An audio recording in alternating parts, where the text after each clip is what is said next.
Welcome to Regal Achievers. Welcome to Regal Achievers Educational Ltd. Presenting Regal Achievers, your trusted support for brain-friendly and impactful learning. Today, we are learning about how to answer grammar and language questions for SAT examinations. Now, what does this question tell us to do, or what does it test us to do? So these questions test correctness, clarity, and precision in writing. SAT focuses on editing and revising, while 11 plus adds verbal reasoning and grammar rules. SAT verbal reasoning grammar rules. First, sentence correction.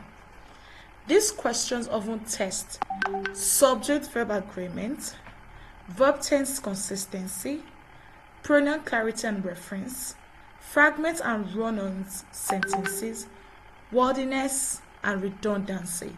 I'm going to be explaining this one after the other. One, which is the subject-verb agreement. The verb must match the subject in number. That is, singular verb goes with singular subject and plural verb goes with plural subject. Here are some steps in order to answer the question. First, find the true subject. That is, you have to ignore extra phrases. For example, the bouquet of flowers was on the table. Please take note, the bouquet of flowers was on the table, not the bouquet of flowers were on the table. Now the bouquet here is the subject and not the flowers. So you match the verb to the subject, not a nearby word.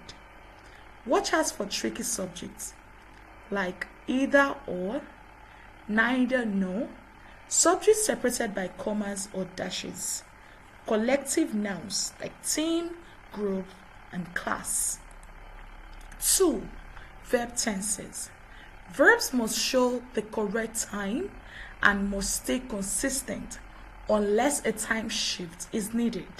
Here are the steps to answer the question that has to do with verb tenses. Identify the timeline. Is it past, present, or future? Check surrounding verbs. Keep them consistent.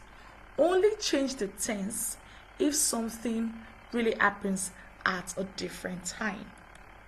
3. Pronoun clarity. Pronoun must clearly refer to one specific noun, and here are some steps to answer.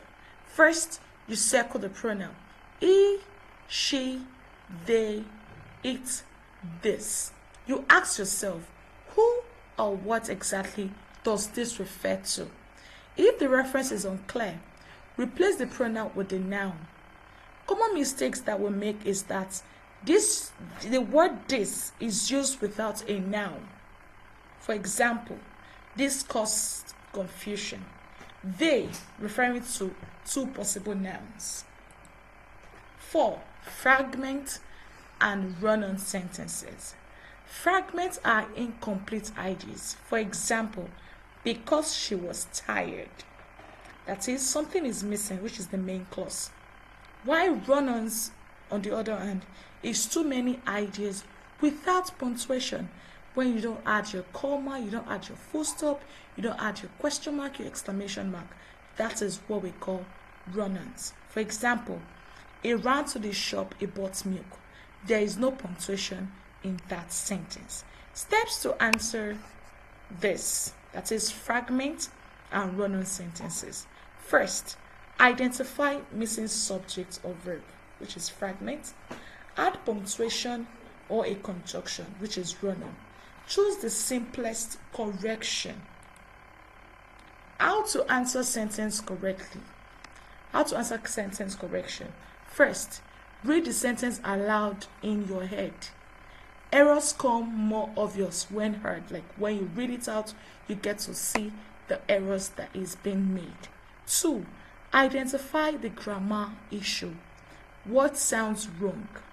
Is it agreement, tense, pronouns, punctuation?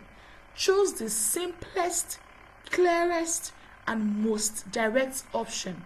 SAT especially prefers short, straightforward, no unnecessary words. Avoid fancy, complicated options. Just go straight to the point. Thank you for watching this video. See you in my next video. Bye.